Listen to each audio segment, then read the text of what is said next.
Good day. In this lecture, we will be discussing our new topic, which is the differential. So let y is equal to f of x represents a function that is differentiable on an open interval containing x.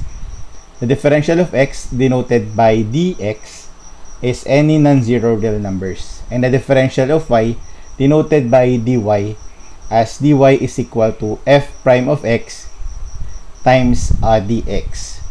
So basically, yung differential, hindi na siya bago sa atin.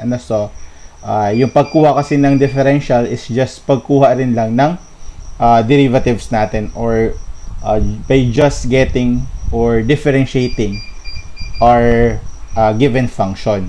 Ano lang pinagkaiba niya?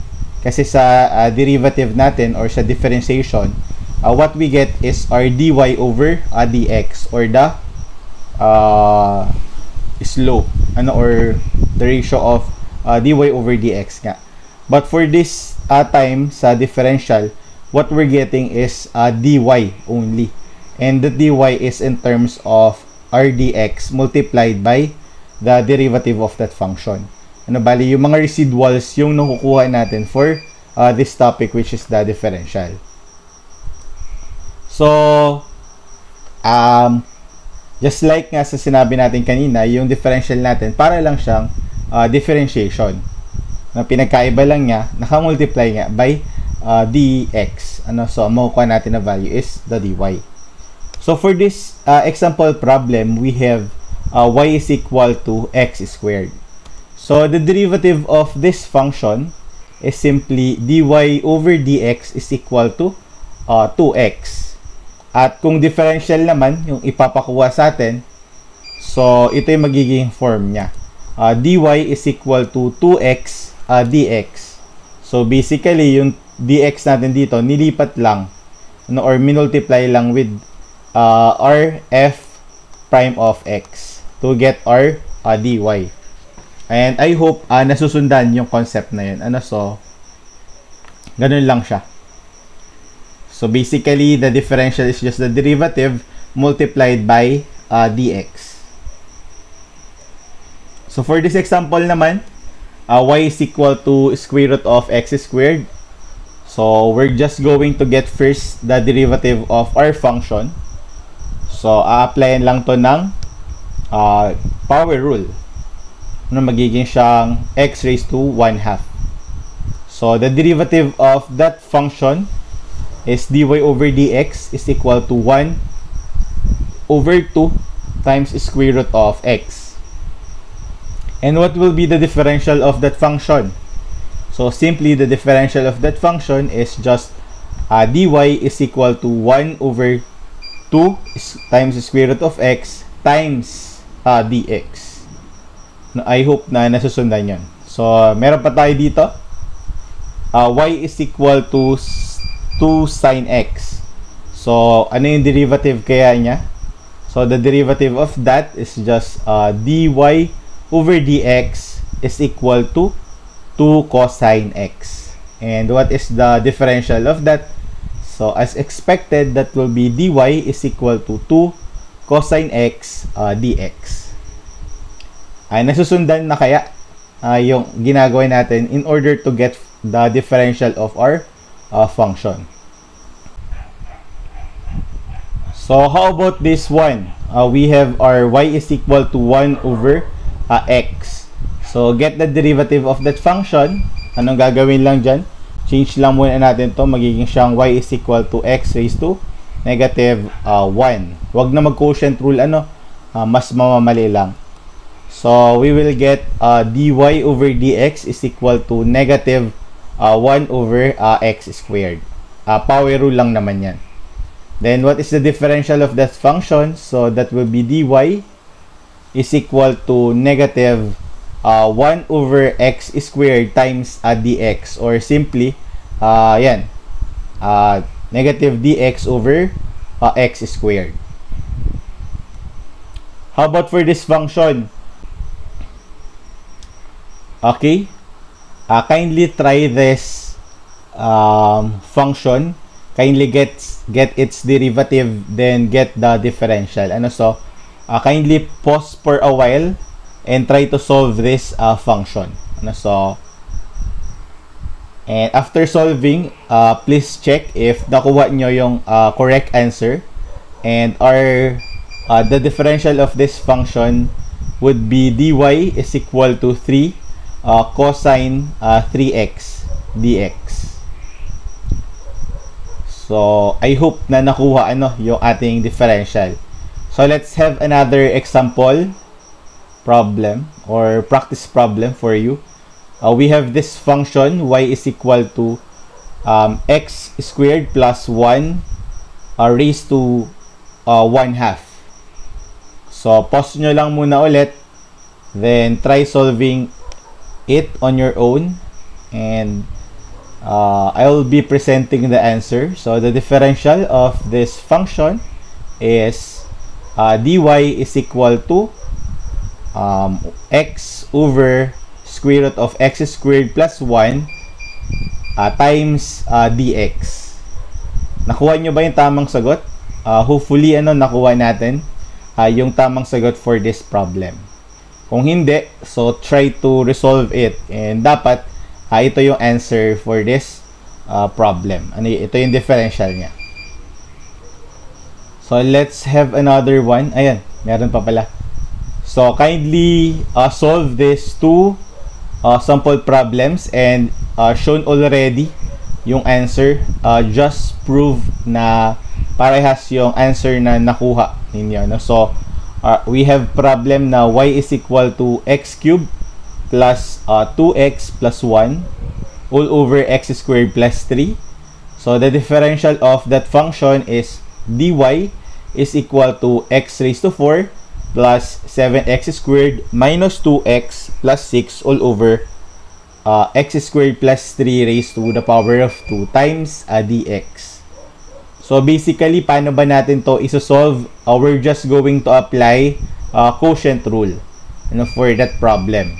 Then, after getting the derivative, i-multiply lang yung f prime of x na na-compute natin by dx, and that will be the value of our dy or the differential. Another problem is y is equal to cosine 2x squared plus sine 3x.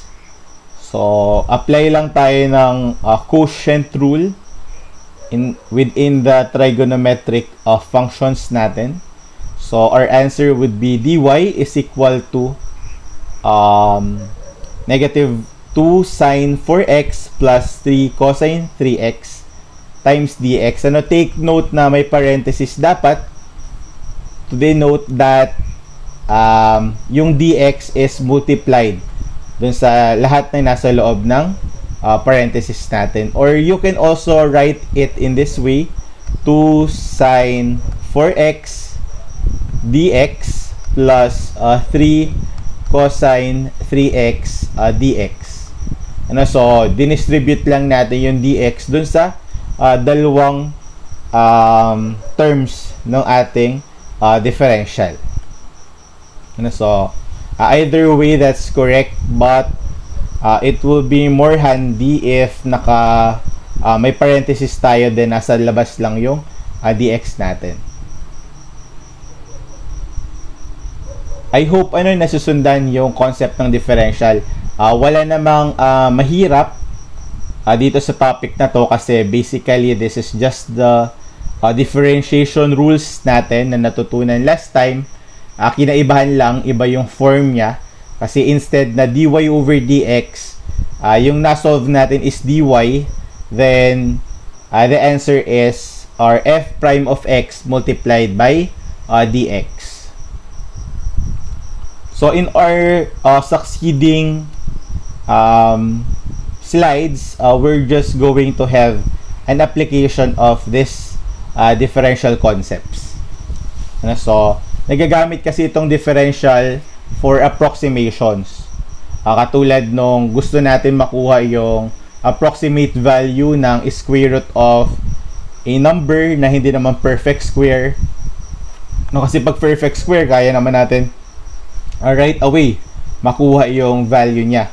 Pero using the differential, makukuha din natin yung approximate value niya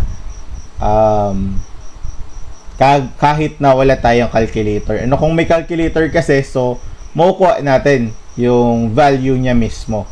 But if we're not allowed to use calculator, we can estimate or approximate the value of our square root, cube root, or pwede rin yung value ng sign of a number kapag wala tayong calculator.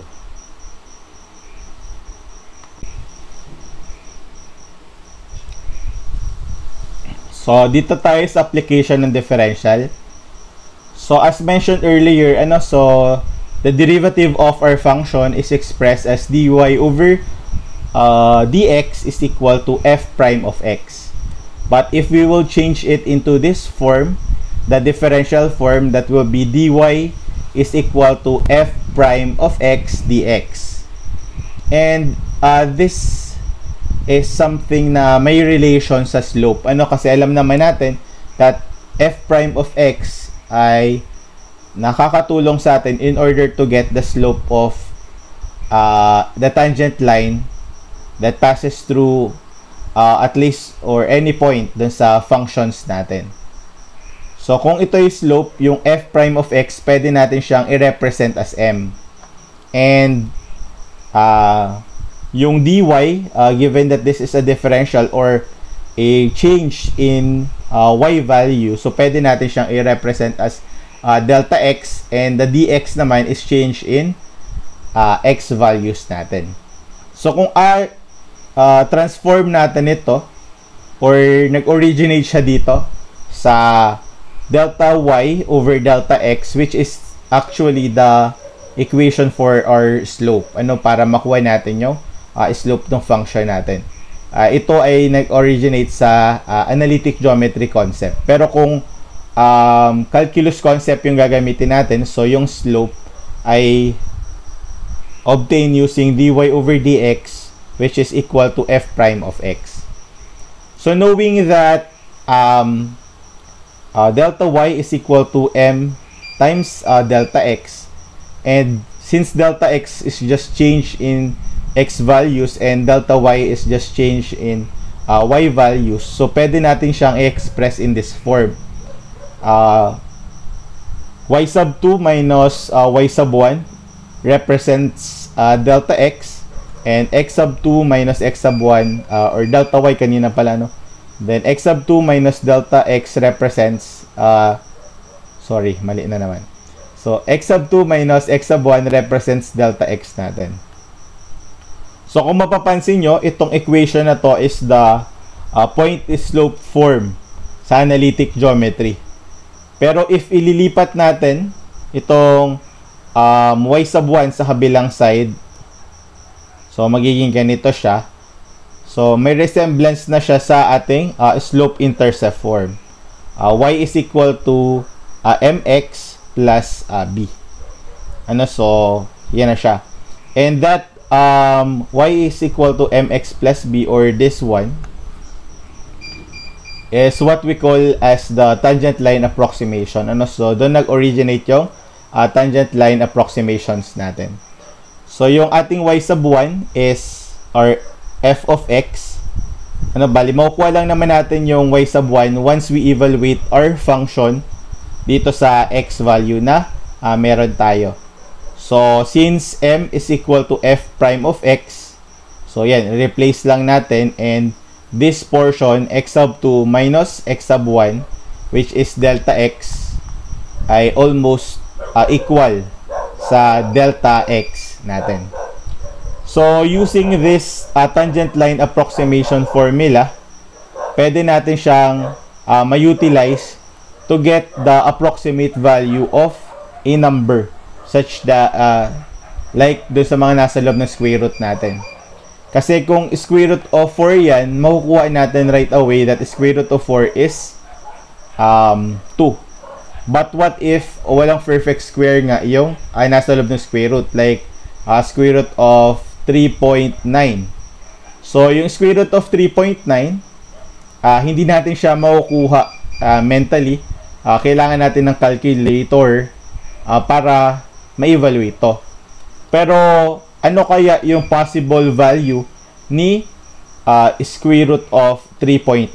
Or ano yung guess natin na possible value niya? So, since square root of 4 is equal to 2, at yung square root of 3.9 or yung 3.9 mismo ay almost close sa 4, so, yung possible na value ng square root of 3.9 ay malapit sa 2. Ano kasi yung square root of 4 ay malapit din naman sa 3.9. Pero hindi siya, syempre, equal sa 2. So, probably that will be 1.9 something. Ano? Yung magiging value ni square root of 3.9. Knowing that 3.9 is close to 4, so the square root of 3.9 is close to the square root of 4. Kung 2 to, so possible 1.9. Pero hindi natin pwedeng sabihin na 2 point something knowing that 3.9 is less than 4. Bawal mag-exceed yung magiging square root of 3.9 sa square root ng 4. Kaya bawal natin sabihin na 2.01 or something. So dapat mas mababa siya. Ano yung mga intuitive guess na pwede nating magamit sa pag-approximate ng value ng nahanap natin na problem. Pwede rin siyang gamitin sa pagkuha ng sin something, sin 61. So, yung sin 61, syempre, meron tayong value ng sin 60. So, the sin 61 ay almost close sa value ng sin 60. Parang ganun.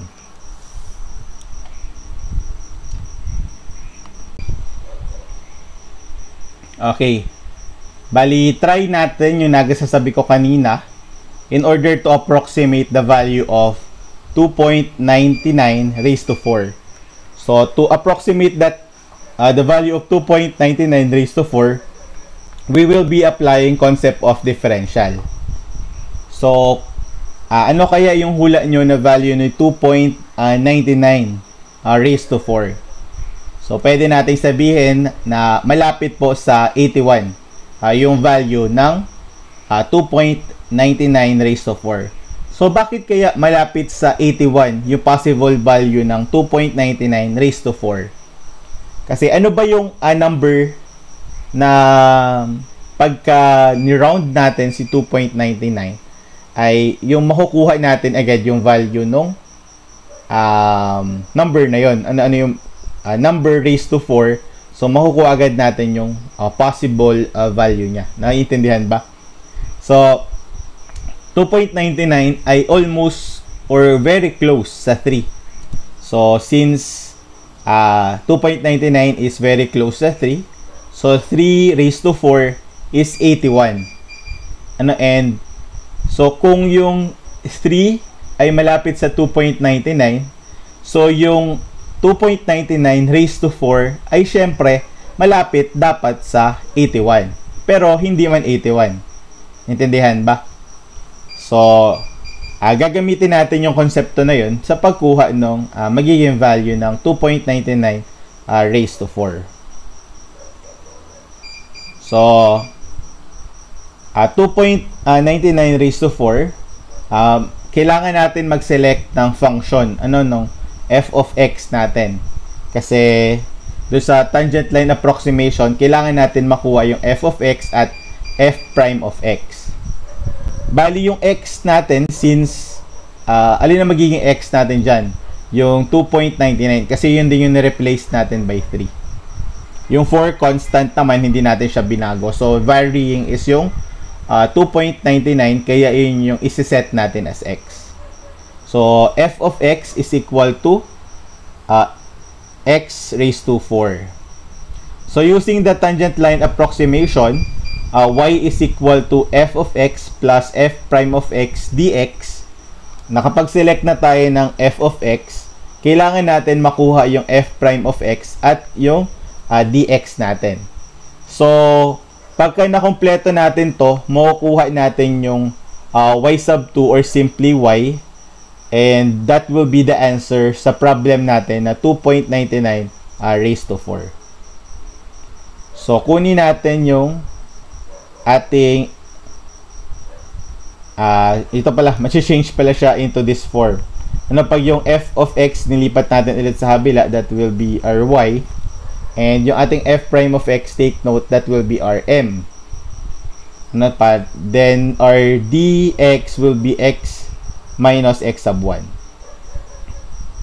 So yung y at x dyan is arbitrary numbers.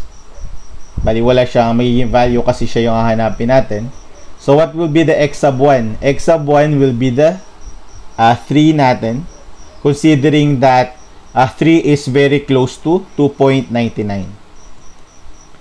Then what will be our y sub 1? Y sub 1 actually is our f of x, and our f of x as determined earlier is x raised to 4. Pero kunin natin yung numerical value ng f of x. So, substitute lang natin yung value ng x sub 1, which is 3. So, makukuha natin yung ating f of x or the y sub 1 as 3 raised to 4. Or that will give us 81 na value. So, meron na tayong y sub 1, meron na tayong x sub 1. Then, kunin dapat din natin yung ating m, which is the f prime of x. So, f prime of x is just getting the derivative of our function. So the derivative of our function is 4x cubed. So 4x cubed. Ito. Sana. Then take note ito yung differential na nag-uusapan natin kanina, f prime of x times dx. So para makuha natin yung value ng slope or the f prime of x at x sub 1, so plug in lang natin or evaluate natin yung derivative natin by replacing x with the value of our x sub 1, which is 3. So 4 times x raised to 3 give us 108. So meron na tayong y sub 1, m, and x sub 1. Plug in lang natin. We will have y is equal to 81 equals 108 times x minus 3. So, ano yung x natin dito? Our x is this one, or 2.99. So, plug in natin. Asa na? And nilipat pala muna. Then, pinlug in natin si 2.99 dun sa x. And, subtracting 2.99 or subtracting 3 from 2.99 will give us the value of dx. Then this is our f prime of x. Then 81 is our f of x. So now we have y is equal to 81 plus 108 times negative 0.01. Evaluate lang natin yan. And that will give us the value of our y, which is 79.92. So 2.99 raised to 4 is actually equal to or approximately equal to 79.92. And as we could see, that is very close sa 81. Pero syempre hindi siya equal sa 81. So 2.99 raised to 4 is 79.92, and nagamit natin yung number that is very close to 2.99 to guess the value of our given na 2.99, which is near siya sa 81. Pero as we could see, pag sinubtract natin 81 minus 79.92, may difference na 1.08. Bali, may difference tayo na 1.08, and that is our delta. 81 minus 79.92. So, yun yung difference in y natin, which is 1.08. or that will be our dy then. So ito, yung isang application ng differential na pwede natin ma-approximate yung value ng hindi man exact na quantity. Pero since meron na tayo mga calculators na kaya naman or powerful enough to solve this kind of problem for us, kaya parang nanineglect na yung concept ng differential. Pero yung calculator naman natin is developed by considering this kind of approximation. Bali dito lang din naman nagmula yung computational prowess ng calculators natin. So kung gamitan ng calculator, 2.99 raised to 4 is equal to 79.9253881. And since two decimal place lang tayo, kaya hindi natin na-capture yung dulo pang values nung 2.99 raised to 4. Bali na limit tayo dahil naka 2 decimal places lang yung calculations natin. So we'll have another sample problems para mas deepen pa natin yung understanding sa pagkuha ng approximate values using differential. Okay? We will have another sample problem for approximation using the differential. I use differentials to approximate cube root of 124. So kung gagamitan natin ng calculator yan, cube root of 124 is equal to 4.986630952. But set aside muna natin to since assumingly ay walang calculator, or wala tayong calculator to get this exact value of square root of cube root of 124. So instead of using calculator, we'll be applying concept of differential. So we will have make use of the tangent line approximation formula, which is y is equal to f of x plus f prime of x dx. And take note, this term is our dy, or the differential term. So for this one, ito lang yung kailangan natin makuha, f of x, x, f prime of x, at yung dx natin.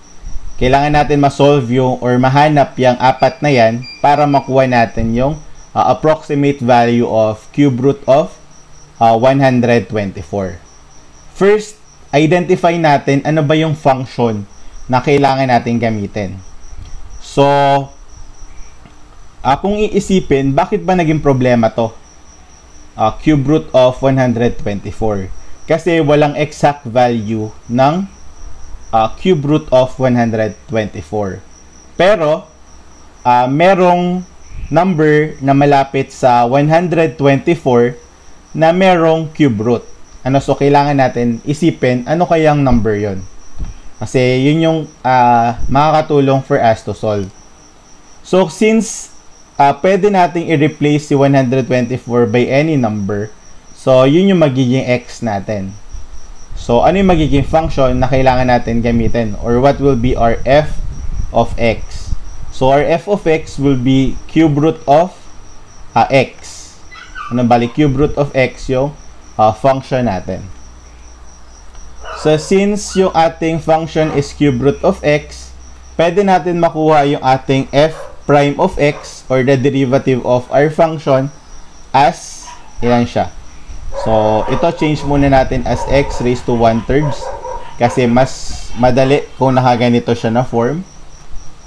So by applying general power rule to get f prime of x, copy lang natin si 1/3, then x raised to 1/3 minus 1 At makukuha natin siya as 1/3 x raised to negative 2/3 or simply equal sa 1/3x raised to 2/3. So that will be our f prime of x.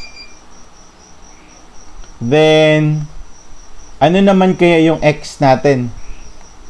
Bali, yung x natin, syempre hindi siya 124. Kailangan natin umisip ng number na malapit sa 124 na pag ni-replace natin do sa 124, may makukuha tayong cube root.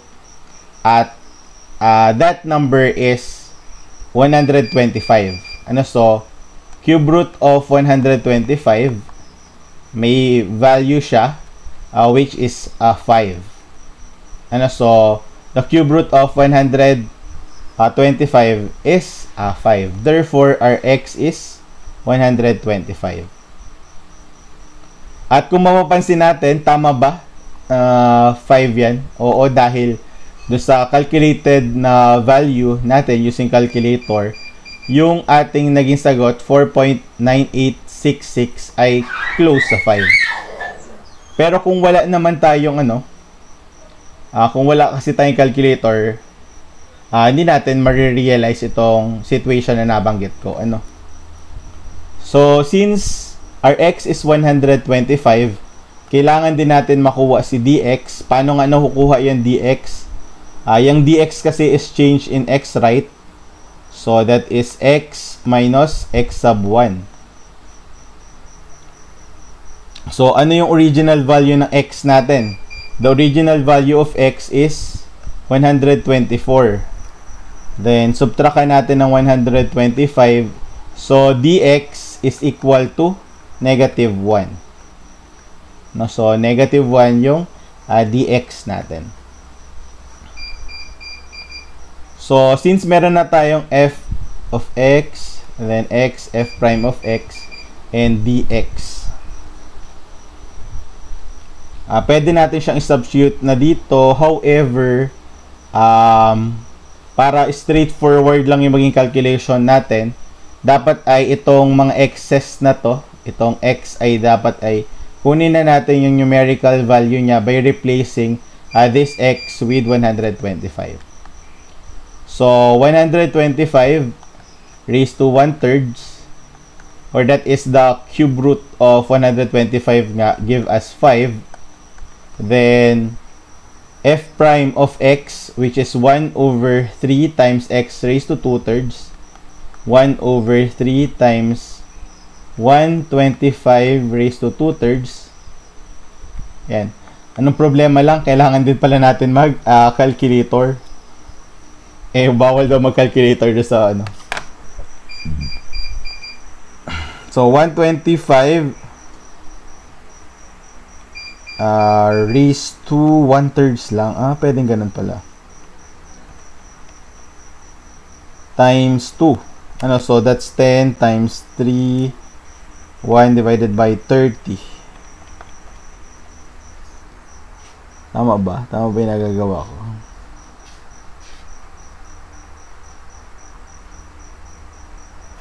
Oh no, hindi. Saglit daw. 125 raised to 1/3. 5 raised to 2. Ayan, tama pala, times 3. Ayan. Para hindi tayo mag-calculator. Pero kinalculator ko muna to prove it. 125 raised to 1/3 lang muna, We know that 125 raised to 1/3 is 5. Then 5 raised to 2 is 25. Times 3 is 75. So, our f prime of x is 1/75. Yan, para kunwari hindi tayo na-calculator. So, may plug in natin. F of x is equal to 5 plus f prime of x is equal to 1/75. Then, dx ay negative 1. So, 5, kaso hindi ko mapigilan na hindi pwede mag-calculator.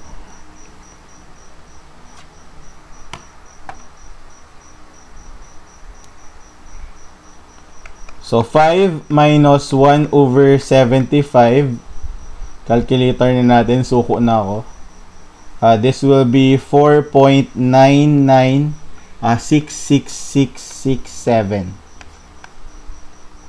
So, that give us 4.996667. And that is almost close. Ano ba? 8 pala to, hindi. 4.98 and 86667. So that will be the approximate value of our cube root of 124. Kung i-compare natin dun sa calculated value ng cube root of 124 using our calculator, hindi siya exact na yun mismo kasi nga approximation lang yung ginawa natin. Pero kung iisipin natin or kung titingnan natin, it is almost equal naman. Ano hanggang dun sa 4th decimal place natin. So, better pa rin na mag-calculator tayo kasi mas precise and napakahaba na magiging solution if this will be our method. So, that's it for this example problem. Okay, so let's have another sample problem. Use differentials to approximate square root of 16.5. So, we're going to use tangent line approximation formula. And here we're going to identify f of x, x, f prime of x, and dx. So, what will be our f of x? Pag square root of 16.5, hindi natin makukuha right away yung value nito. But, square root of 16, take note, 16 is a perfect square. So, 4 yan. 4 yung magiging value. So, what we're expecting is that square root of 16.5 will give us an answer that is somehow close sa 4. Ano bali mas mataas sa 4? 4 point something. Pero syempre, bawal lumagpas sa 5. Ano kasi 5 ay answer from square root of 25 naman. So, napakalapit lang niya doon sa 4. So, ano kaya yung magiging at f of x natin? So, itong nasa loob nito can be replaced. So, we will have square root of x. And, this square root of x can be replaced as x raised to 1/2.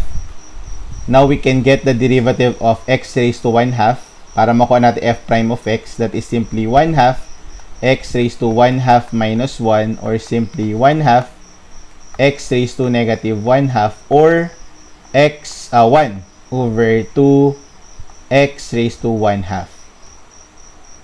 Then how about our x? Ano naman yung x na meron tayo since we know that 16 will give us an exact value na 4.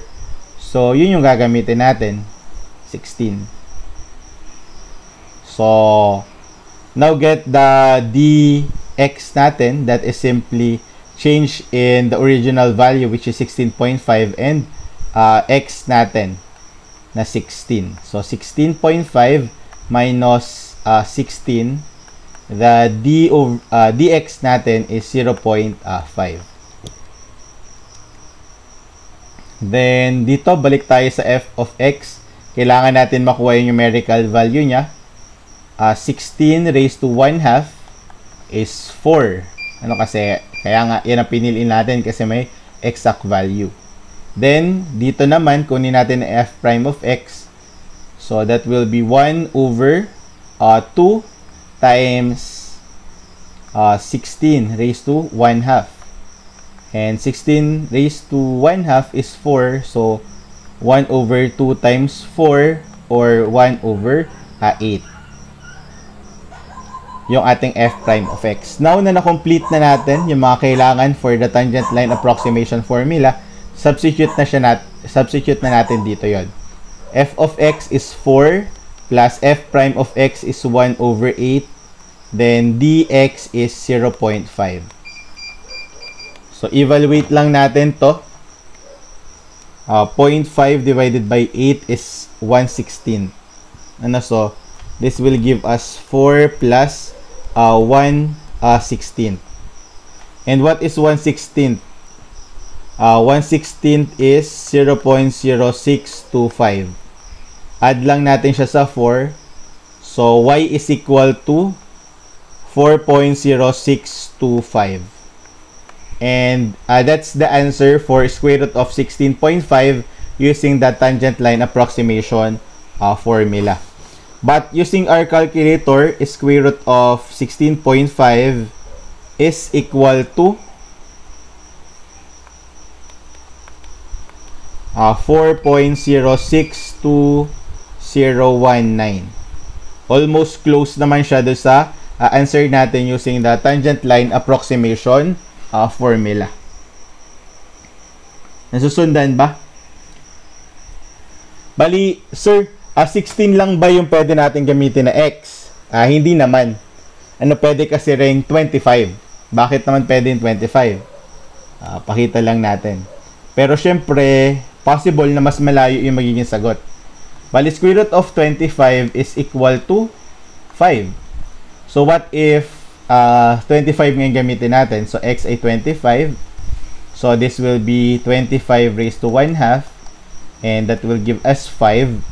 Then, yung f prime of x natin, that is 1 over 2 times 25 raised to 1/2. Or that will give us 1 over 10. Tama ba? Then, yung delta x naman natin, that will be 16.5 minus 25. So, that will give us negative 8.5. Kaso, ang problem kasi, dapat yung delta x is maliit lang. Ano kaya, much better na 60 yung gamitin rather than 25. Kasi differential change yung nag-uusapan natin dito. Pero napakalaki ng negative 8.5 na difference. But still, pwede naman natin siyang gamitin. Kaso medyo malayo magiging sagot natin. So, plug in lang natin dito. F of x is 5 na. Plus f prime of x, which is 1 over 10. Times negative 8.5. So, 5 plus 1 over 10 times negative 8.5. Ang magiging sagot naman natin ay 4.15. Ano, so 4.15 yung naging sagot natin. Somehow, pwede natin sabihin na malapit pa rin. Pero dahil nga medyo malayo dun sa yung napili nating x, kaya hindi siya naging close dito sa ating na-expect na sagot, which is ito pala. Ito yung na-expect nating sagot. 4.062019. At since yung 16 ay mas malapit compared sa 25, that will give us a more or a closer answer dun sa actual value ni square root of 16.5 if we will use our calculator. So, I hope na susundan yung concept ng differential and yung application nito using the tangent line approximation formula. Okay, bali we'll have another sample problem. Now we're going to use differentials to approximate sine 60 degrees as 1 minute. So, ganun pa rin, gagamit tayo ng tangent line approximation formula to get the approximate value of sine 60 degrees 1 minute. So here, we're going to identify f of x, f prime of x, and dx. So, sa sine 60 degrees 1 minute, hindi natin right away makukuha yung exact value niya. Pero, we have exact value for sine 60. Bali sa trigonometry natin, sine 60 ay equal sa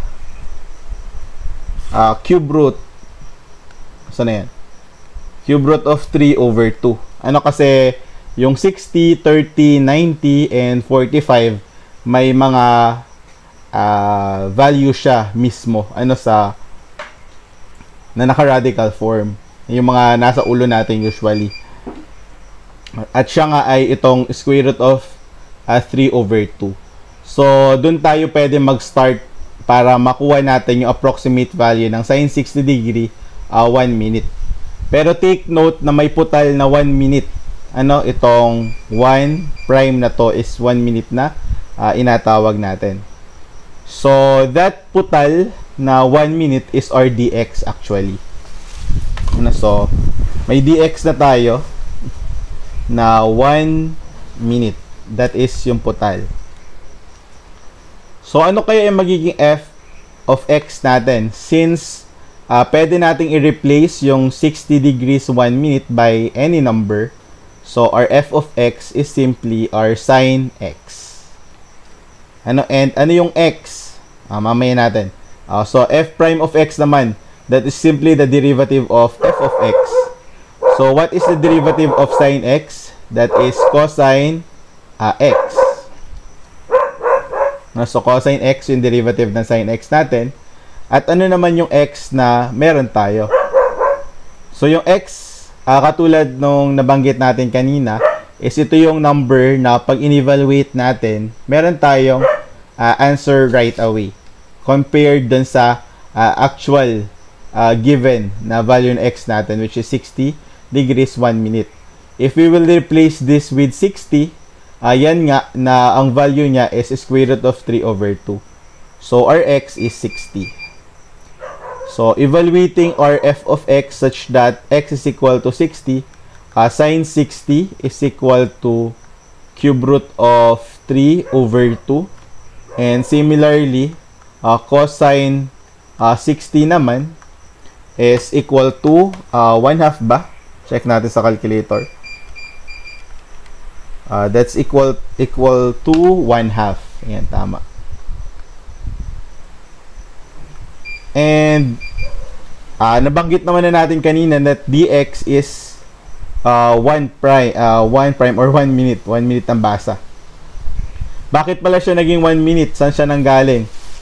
Nagmula lang siya sa 60 minutes, 60 degrees, 1 minute minus 60 degrees. So, getting the difference, that is 1 minute nga. So, may excess na 1 minute. So, plug in lang natin dito. F of x is square root of 3 over 2 plus f prime of x is 1/2. Then, dx. Yung dx ba, siya ay 1 minute na ba agad? 1 minute siya, Kaso, take note, kapag kayong measurement na degree is wala sa loob ng trigonometric function, kailangan natin i-convert siya sa radians. Basta wala sa loob ng trigonometric function yung degree, kahit pa yan ay naka-minute or seconds, kailangan i-replace or i-convert natin siya into its radian form. So, ano yung radian form ng 100, 1 minute? So, that would be 0.0003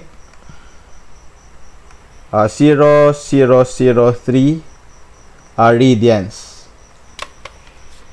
So, 0. Ayan.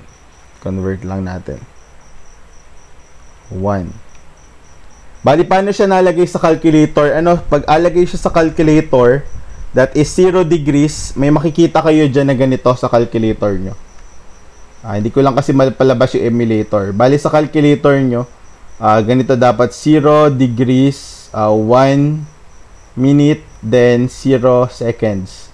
Bali, yung ganito sa calculator yan. Yung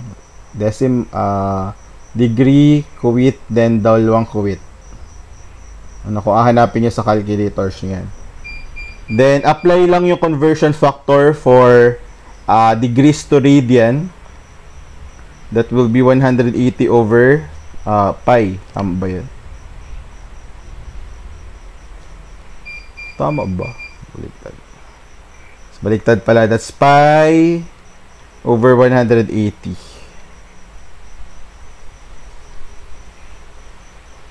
Ba't na ganun? Saglit. Ay, naka-X pala ako dun. Sorry, tama, 0.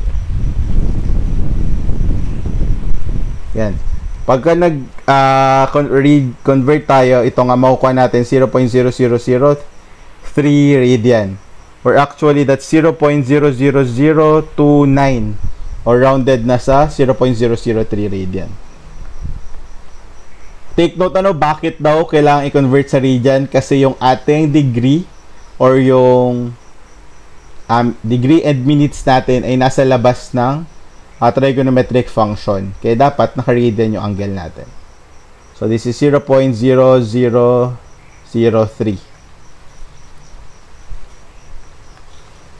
So, calculating this one, kahit na bawal ang calculator, dapat i-calculator na natin to. Square root of 3 over 2. Hindi ko kasi kayang isipin yan. Or kung familiar kayo sa decimal form yan, that is 0.8. Nasaan na? Sorry. 0.8660 25 something. Or 3 na pala kasi 5 yung kasunod niya. Plus 0.003 divided by 2 give us ilan siya? 0.00015. Then add lang natin to 0.86603 minus answer. So that will give us 0.866. Saglit, ba't mali ako?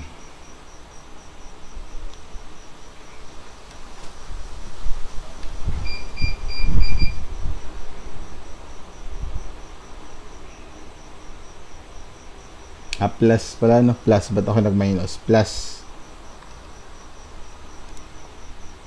0.86618. So, that is the value of y. Check nga natin kung close siya dito. Sin 60 degrees 1 minute ay equal sa, pag kinalculator natin, ay equal sa 0.86617. 08. So, almost equal naman siya dito sa answer natin using the tangent line approximation. So, I hope na nasusundan. Basta itong part na to, this is the differential.